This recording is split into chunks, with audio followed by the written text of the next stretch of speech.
Bonjour et bienvenue sur Original Comics.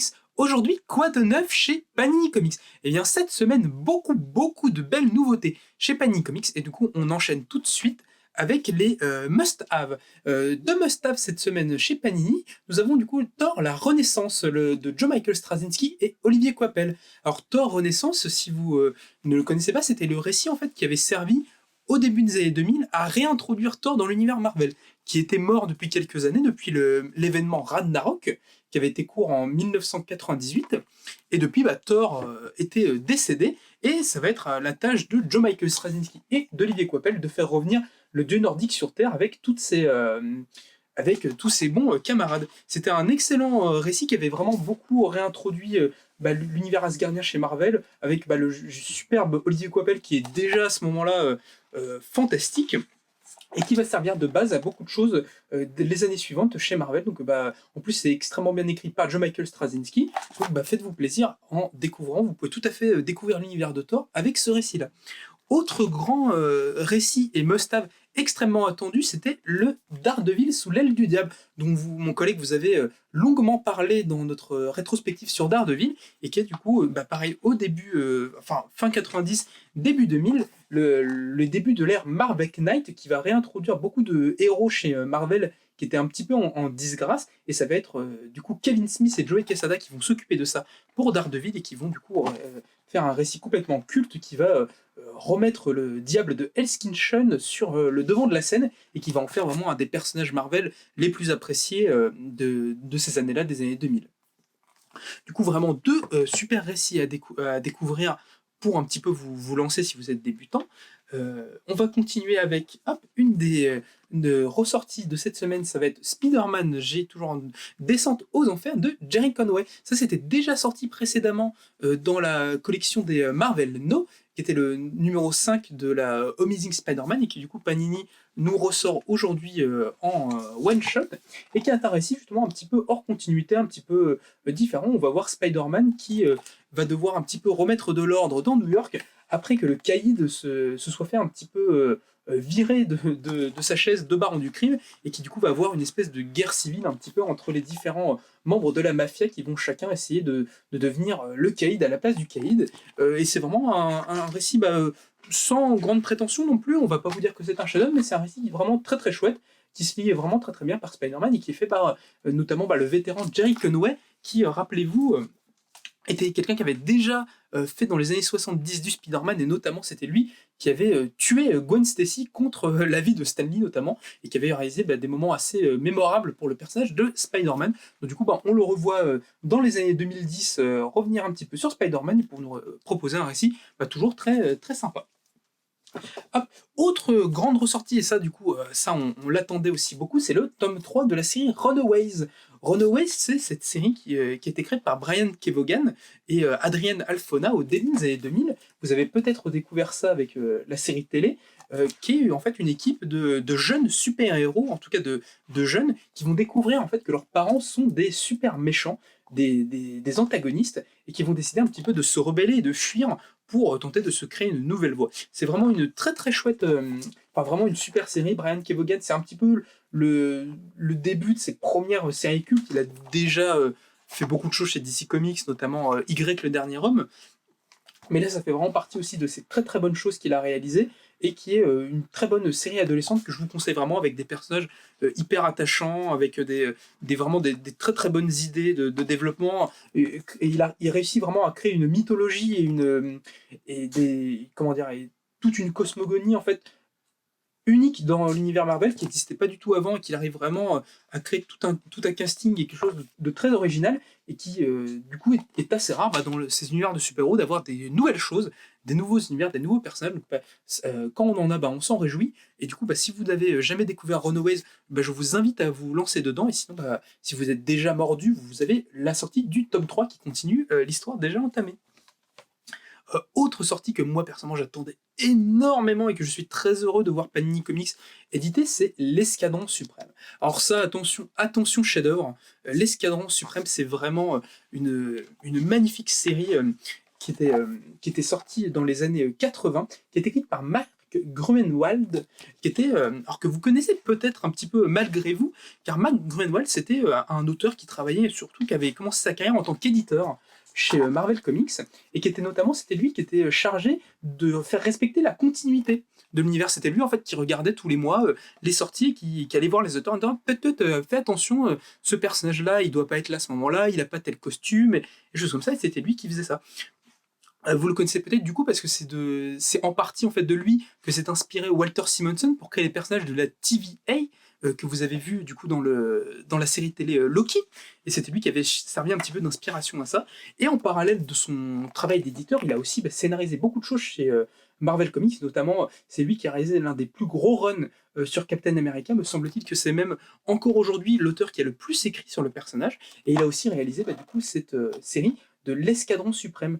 L'Escadron Suprême, ça avait été créé quelques années plus tôt dans les pages de Avengers, et c'est en fait une équipe de super-héros en fait, d'un univers alternatif qui à l'origine était là pour parodier un petit peu les héros de DC Comics. En fait, c'est une espèce de pastiche de DC Comics. Vous retrouvez un pastiche de Batman, de Superman, de Wonder Woman, de Flash, etc., que Jason Aaron utilise actuellement énormément dans ses épisodes de Avengers.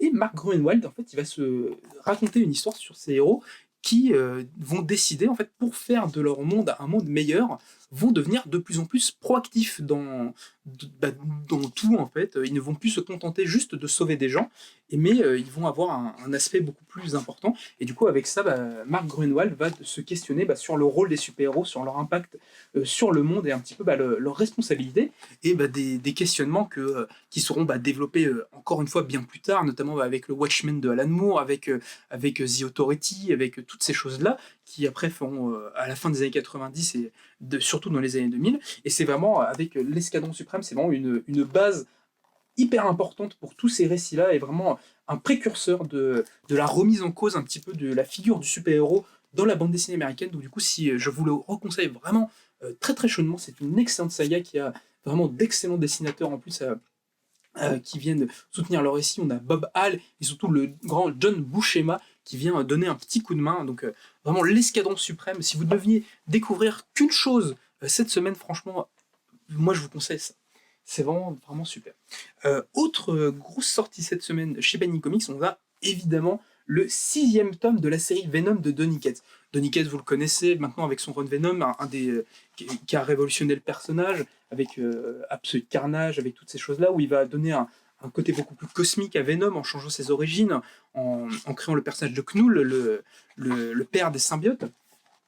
Et en fait, ce tome-là, Venom Iceland, va se dérouler juste après Absolute Carnage, après tous ces grands moments et cette bataille qui était forte en émotion.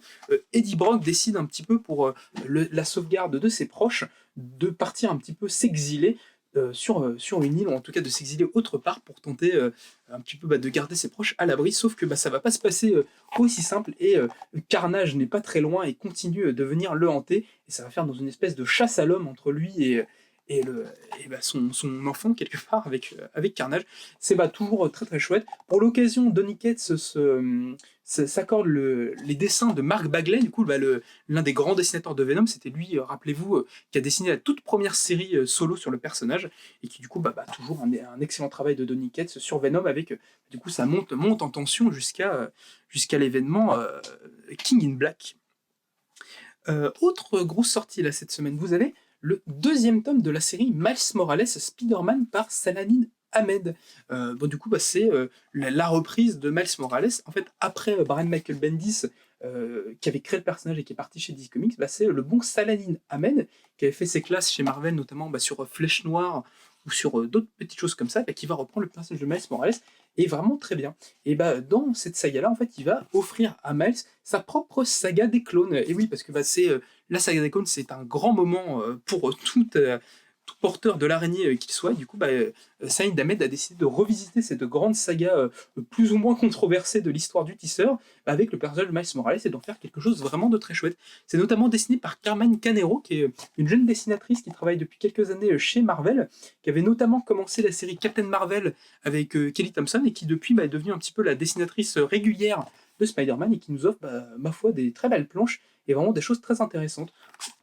La série Miles Morales Spider-Man, c'est vraiment une très très chouette série. Je vous conseille vraiment de vous y mettre. Pour l'instant, du coup, elle n'est qu'en 2 tomes. Et du coup, vous pouvez vous y lancer sans avoir trop de choses à rattraper. Alors, du coup, autre grosse sortie cette semaine, je vais arrêter de dire ça parce qu'il n'y a que des grosses sorties, c'est le troisième et dernier tome des Gardiens de la Galaxie par Aliwing.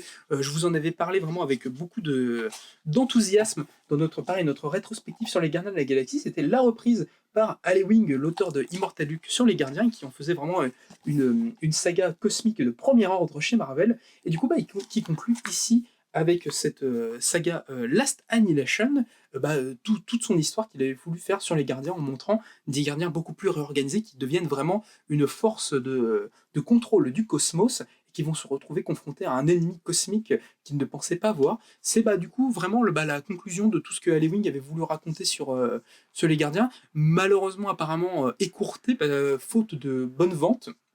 En tout cas pas assez bonne pour Marvel, donc du coup il a dû conclure son histoire en 3 tomes, mais ça reste vraiment une très très chouette saga et où il développe vraiment très très bien ses personnages, donc je vous conseille vraiment de la lire. En plus du coup ça sera une petite série en 3 tomes, plus un petit tome bonus que vous retrouvez ici, qui contient en fait les tie-in à l'événement Last Annihilation, donc du coup pour avoir vraiment la série complète, il faut que vous lisiez ces 2 tomes là, avec du coup celui-là en complément qui viendra vous raconter ce qui se passe pour les autres personnages qui participent à l'événement dans l'univers Marvel. C'est notamment très chouette, vous allez voir ce qui se passe pour les personnages de Wiccan et de Hulking, qui sont devenus depuis comment ça s'appelle, c'est Empire, les empereurs de l'empire Kree Skrull. Et notamment, vous allez voir que se passe-t-il pour le Wakanda pendant cet événement. Il se passe des choses assez cool. Donc voilà, une grande série à mon sens qui se termine, mais qui se termine de très belle manière. Et du coup, je vous recommande vraiment, encore une fois, de vous lancer sur les Gardiens de Aliwing. C'est vraiment de la très très bonne cam.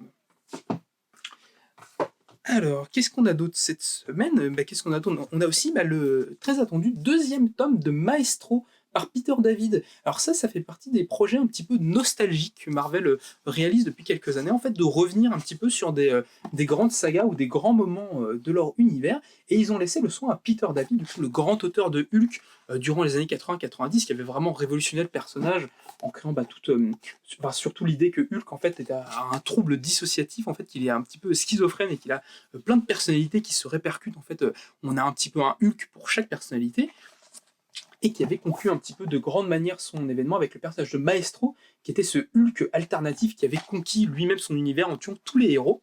Et ici, Peter David revient plusieurs années après pour tenter de nous raconter en fait du coup un petit peu les origines de ce personnage-là, ou comment le Maestro est devenu le maître de son monde. Il y avait déjà eu en fin d'année dernière, si je ne dis pas de bêtises, en tout cas courant d'année dernière, le 1er tome de cette saga qui était sorti, et du coup cette semaine on a le 2e tome, et normalement la saga devrait être conclue en 3 tomes, le 3e étant publié actuellement aux États-Unis. Et ça reste du coup, si vous êtes un petit peu nostalgique de ces années-là, vraiment très sympa, et surtout ça développe un personnage assez fascinant du Maestro, qui a du coup ce Hulk très particulier, qui a vraiment sombré très très très très très très bas.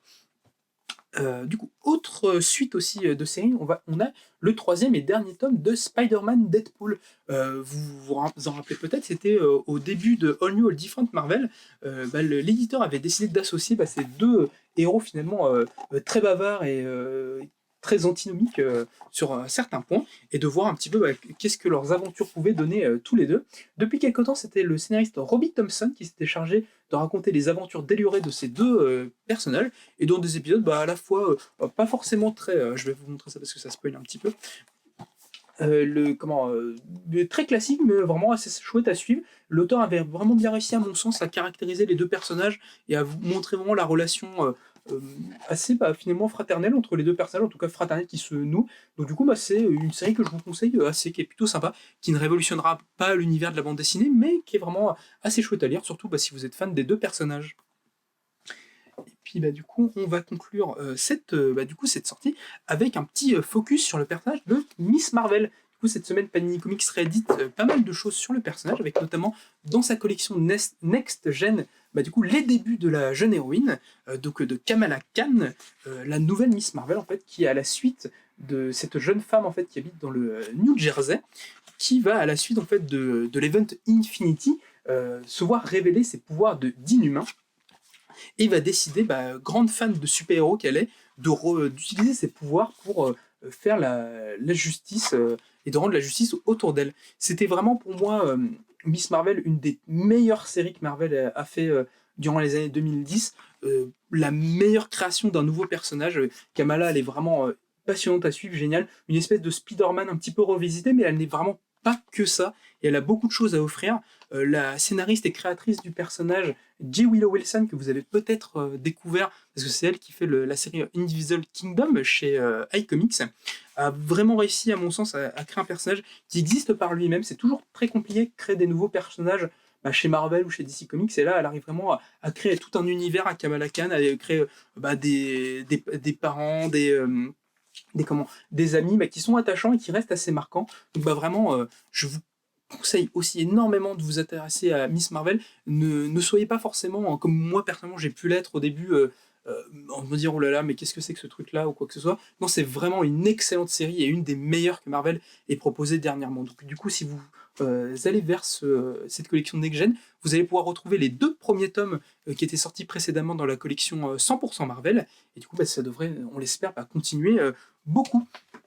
En parallèle, Panini Comics profite en fait pour publier aussi Miss Marvel, du coup c'est Hors Contrôle, qui fait partie en fait de ces nouveaux récits, en fait de ces graphic novels que Marvel en fait a sorti depuis l'année dernière, spécialisés justement dans la jeunesse, et qui est vraiment pareil une excellente série, enfin en tout cas très chatoyante, avec de beaux dessins, qui va montrer une Kamala qui va tenter, malgré tous les soucis de son quotidien, d'empêcher un robot un petit peu destructeur de s'attaquer le QG des Avengers. Donc voilà, ça c'est plus orienté un petit peu young adult, jeunesse, mais c'est pareil, extrêmement bien fait, et une très très chouette série, et puis toujours un super des personnages à découvrir.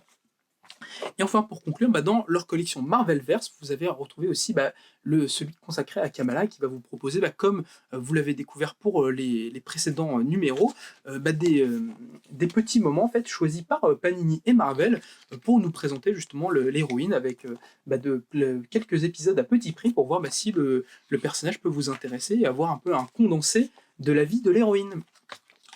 Donc voilà, après cette longue présentation, excusez-moi, je vais vous dire que vous pouvez retrouver tous ces ouvrages dans le descriptif de la vidéo, ou vous pouvez nous rendre visite au 49 rue La Cépède. Au revoir, merci.